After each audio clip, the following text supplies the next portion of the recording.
Welcome to Literally Just Airplanes, where this podcast is all about aviation, maintenance, history, fighter jets, large jets, small jets, everything airplanes, all the time. Let's get started, baby. Woo!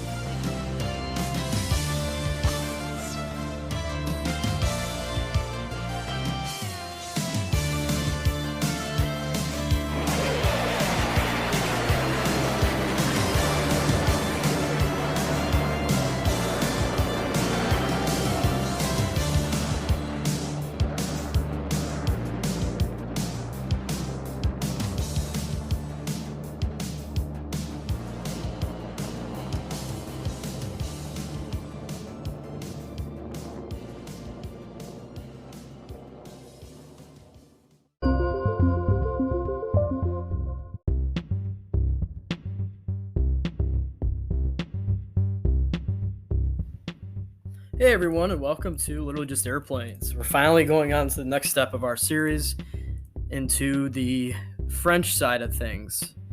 And we're going to be talking about today with the Dassault Mirage 2K or 2000. Man, this airplane has had a lot of different variants from beginning to end. And this is going to be a good episode because I'm going to go more in depth with this one compared to the Russian ones, considering the Russian ones, there's a lot to go in for, but I'm a little biased because I really like this airplane. Let's get started. Ooh, okay. So, thank you for listening. This is the podcast, Literally Just Airplanes, everything about aviation all the time. And today we're going to be talking about the Dassault Mirage 2000. And if you heard the intro, if you paid close attention, that jet sound is the Mirage. Man, that thing sounds sweet. There's something about that engine that just roars when it goes past, and the single turbo fan just always gets my mind racing. So let's talk about this airplane. I'm going to make it clean and simple, summarize it, go in depth with it, use a lot of resources to do the episode on. If you need pictures of it, if you type in what a Mirage looks like, it's a very cool looking airplane. Before we get started, though, I'd like to thank all my listeners for tuning in on these episodes. I've been going hard ever since the new year started, and I'm going to keep going and post new episodes at least 4 times a month. That's sort of just throwing it out there. Who knows how much, considering how work is going to be going and everything else going on. So be prepared for a lot of awesome aircraft episodes in the future. But at this moment, we are going to talk about the awesome Mirage 2K that I've always found this airplane to be really cool looking. When I was little, I didn't really know what they were called. I just knew it was the airplane that looked like a giant V with a swept wing, a single wing. There's people out there that know this airplane way more than I do, but I'm going to try my best to at least summarize how badass this airplane is. So, the airplane 1 was not built in the year 2000. The airplane was built in 1978 by Dassault Aviation. It was based on the Mirage 3, which was one of the original last operational aircraft, and the original aircraft of the Mirage, I should say. The 2K was the last operational aircraft of the Mirage family, but it is still being used in service today, which is making it one of the oldest airplanes in the world to be flying. Let's get started now, though. It's a low-set delta wing. So a delta wing meaning is it's a whole style wing where it looks like a triangle basically on the fuselage. And this one goes more lower on the fuselage with a little bit of a dihedral and on the swept part of the angle. This makes it very maneuverable and very agile. There's plenty of videos on YouTube of these things doing basically cobra maneuvers and slamming on brakes and air brakes and just going around and turning. It makes it a very interesting aircraft because it can be a multi-role, but it's in the class of an interceptor. Now, this is where things get kind of complicated, and I won't go way into depth in the complication of this, but there are so many variants of this airplane since it came out in the late 70s. I'll even share you mine that my favorite one is, but let's get started on all the variants. So, the variants. We're going to start out with the 2000A, which is, of course, the original. It was manufactured for a one-seater, but they figured that with the one-seater, they needed to make a twin-seater for training. Of course, when the 2000B came out, it was a twin-seating training aircraft. Now, I like twin-seat aircrafts because I like the Rio position in the back, and I think it's a lot better for the pilot to understand with radar and stuff like that. Some people may disagree, but some of my favorite airplanes with twin seats are the F4 Phantom, the F-14 Tomcat, the F-18, the F-15, basically all the American ones, and a lot of the Russian ones, and some of my favorite Russian ones also have twin seaters. Now, when the 2000C came out, it was a single-seat fighter, first version to enter into production. So when this came out, this one was more of the more production where they're going to send around the world. Now, with the 2000Ds, the E's, it started adding more of the glass cockpits, which meaning more avionics, a lot more screens involved instead of CRTs, more digital modular avionics and enhanced communication stuff. Now, my favorite one, of course, I'm going to tell you my favorite one because it's on this one, and it was actually one of the least produced, is the 2000H. Now, India has 41 of these. Now, the 2000H model is, if I'm not mistaken, it's a single-seater, and it had better armament, glass cockpit, and India uses the hell out of this thing. That's probably their biggest defense one. That goes to my next point, is this airplane is used by 1, 2, 3, 4, 5, 6, 7, 8, 9, 10 countries actively. The one that uses the most of them, of course, is France. The one that's second most is India and United Arab Emirates. And then the other one that has the top is Taiwan. Now, the 2000 has a lot of interesting characteristics because it is a low-set delta wing, but it is very agile, like I stated before. Now, when it comes to aircraft with low-set delta wings, you think of it kind of being kind of like a Concorde style with the delta wing. Delta wing is a really cool look on an airplane. The wingspan reaching out to 29 feet, the length up to 47 feet. The height is at 17 feet, which is actually pretty good size for the nose landing gear, the main landing gear for height. The empty weight of this aircraft, 16,350 pounds or 7,500 kilograms, and the max load weight without takeoff is 30,420 pounds. The max takeoff weight is 37,500 pounds. The one power plant is a mechanic. It's a Smeka M53P2 afterburning turbofan, which had a lot of trials with this airplane. A lot of the earlier Snecmas were introduced and were scrapped. So the Snecma had a lot of stuff involved with this airplane where they wanted to find the best fit, and the M53P2 is by far the best. With dry thrust, it's at 14,500. With the afterburner, of course, 21,400. So it does pack up quite a punch in the air. It can be very dangerous to dogfight against. If we remember back from the older episodes, as the Russian ones, the SU series definitely had a fight with them, and it can definitely square up against a lot of the fighter bombers. But this is, of course, a flanker. So if we go into multi-role statistics, going back to the Russian stuff, the thrust to weight ratios on these are completely different. The crazy thing about this is the max takeoff weight for this aircraft, for the MiG, or the Sukhoi, I should say, is 45,100. And for the Mirage, it is 30,420. But the armament is there. That's what it is. For a bomber, the Sukhoi is highly more powerful and durable. But if you go towards like the other Sukhois, the Su-35s, the 33s, let's go to the Su-35, the more of the single-seater one. Now we're going to go to that one, and that one actually uses more of a weight to thrust ratio that's a little bit higher. So if we're looking at dogfighting scenarios, role fighting scenarios, it really, really equals out in some ways.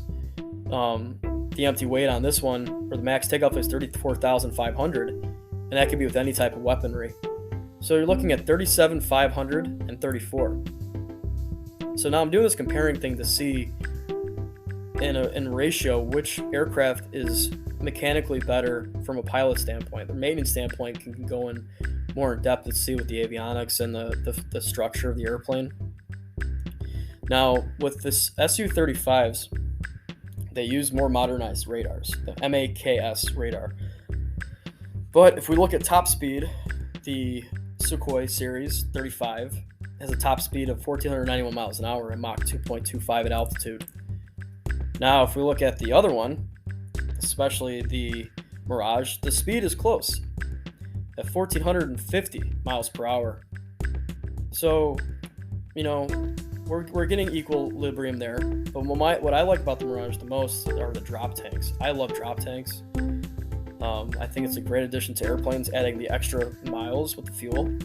You add the 2 drop tanks that are most notorious on these Mirage, you can get an extra 963 miles, which is pretty damn good, especially when you have auxiliary fuel, which can get 2,073 miles. And in long-term combat missions, a lot of these aircraft had to go across oceans, they had to go across seas, they had to go across deserts, so they had to get to their targets quick, but long ways away. The guns that were powered with Mirage were the DIFA 55-54 revolver cannons. There's 2 of them. And this is one of the coolest things about this freaking airplane that I love. In all the video games, you have the aircraft that has 2 cannons. I always found it cool having a 2-cannon style airplane. Like the older World War II airplanes where you have the twin cannons, where you have 4 cannons, or 2 machine guns, or 4 machine guns, or 6 machine guns. The revolver cannon, 2x30 millimeter ones, 125 rounds per gun, adds more punch to it, so it can really deal a lot of machine gun damage to a lot of these fighters in a row like that. Sometimes they don't even have to, for close combat in a 5 to 10 mile radius, they don't even need to fire missiles. They do have 9 total hard points, which I find really interesting about this airplane. 4 underwings, 5 under the fuselage, with a capacity of 13,900 pounds for fuel and ordnances, so they can really pack a punch with this. The rockets, you have the Mattress 68mm unguided rocket pods, so it's great for a multi-role ground attack scenarios. Now, when you have the unguided rocket pods, you can really strafe any type of convoy scenario, AAs, SAMs, stationary targets, and there's 18 rockets per pod. This is kind of similar to another type of aircraft that they used a lot in the desert area, which was the Hind helicopter, which used a lot of these rocket pods. Now we're going to the missile sides. The air-to-air missiles, they use the Mica IR-RFs, usually 6x, usually 6 of them. The Matra R550s and the Matra Supers. The Matra R550s they're going to be more of a air-to-air missile, more short range. Since they're more of a short range, they're close and close.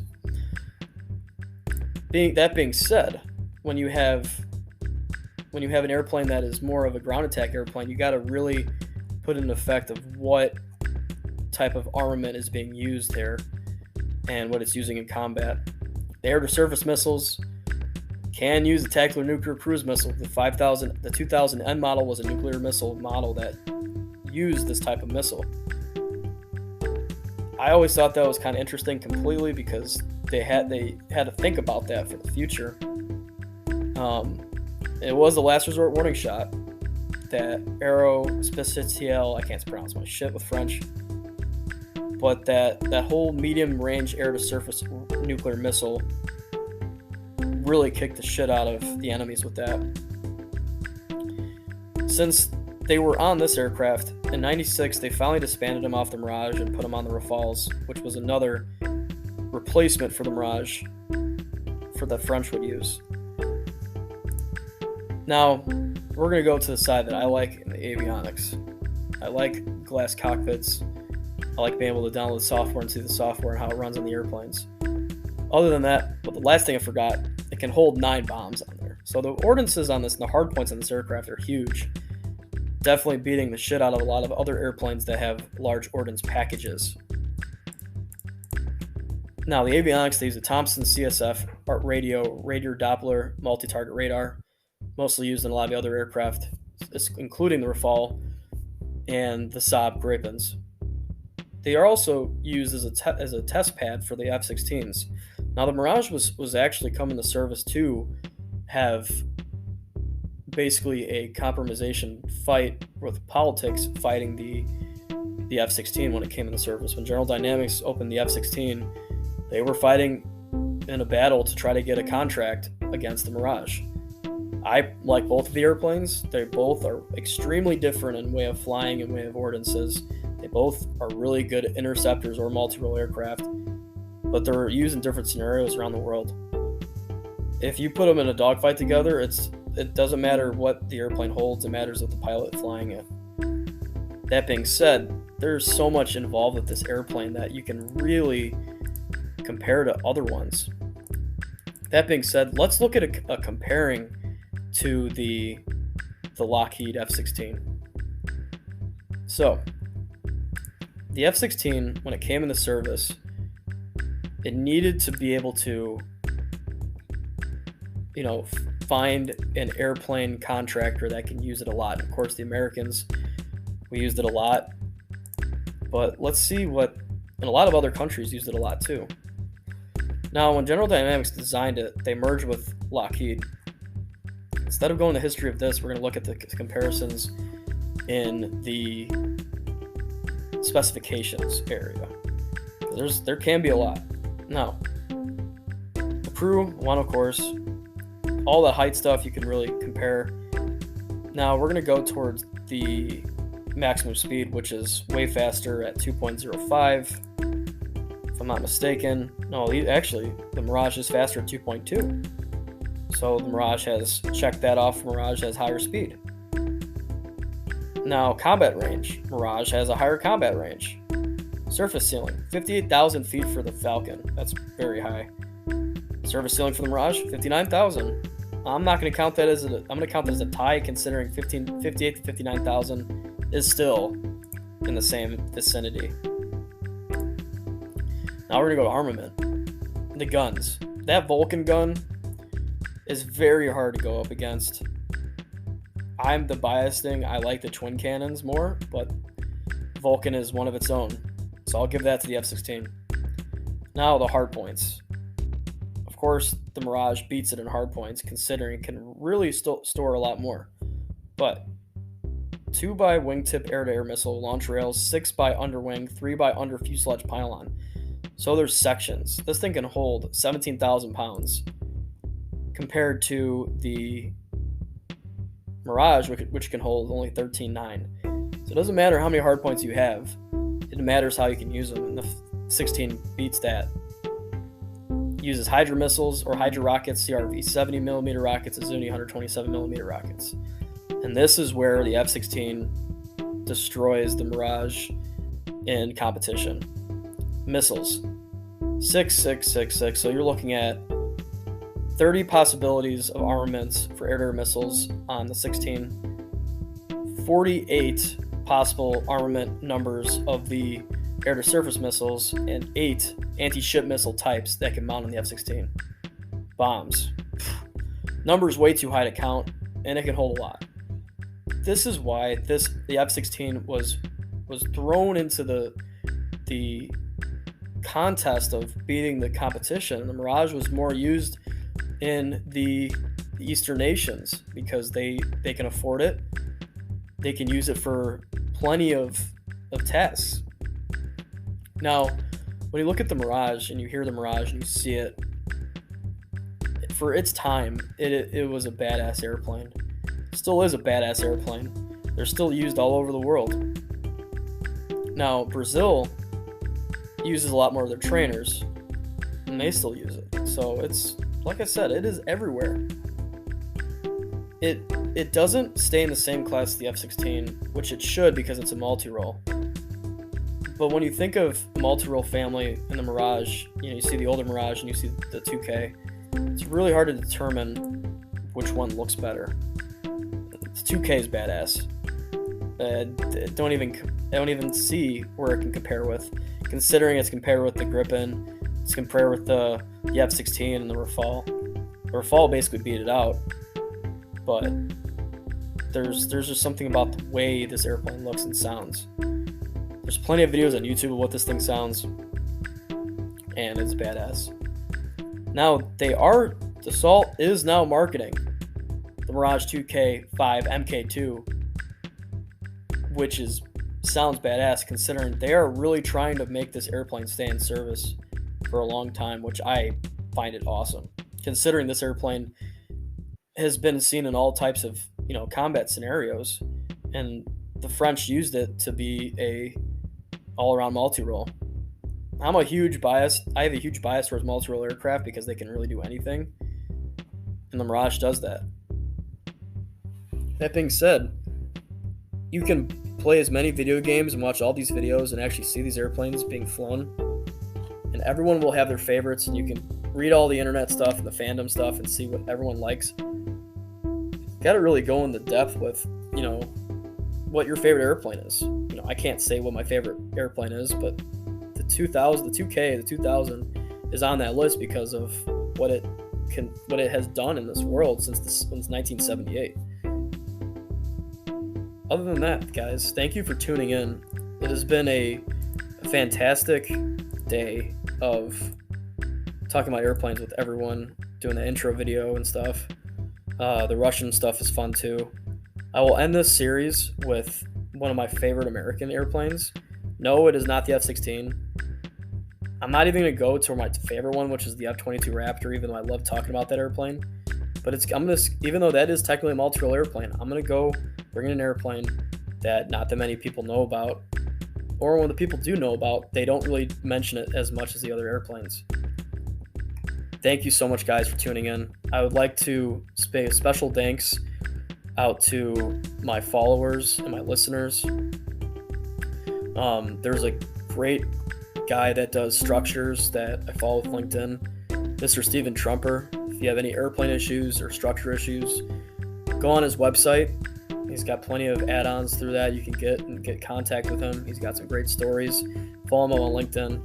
You can follow me on LinkedIn. My profile is usually first to push, so press and everything and get started with that. Of course, thank you for Anchor for sponsoring this video.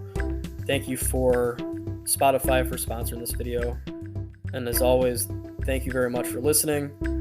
I would like to hopefully get a sponsor in the future for any type of aviation stuff out there. If you have any ideas, shoot me a text, shoot me an email, follow me anywhere, let me know.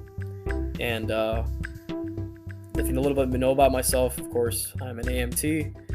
I haven't had my license that long. I've had my license in 2021, but I've been in the aviation industry for 7 years, and I'm still growing with my license and still getting to know things.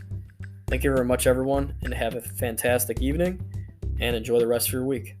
Tune in next time for the next episode. Good night, guys.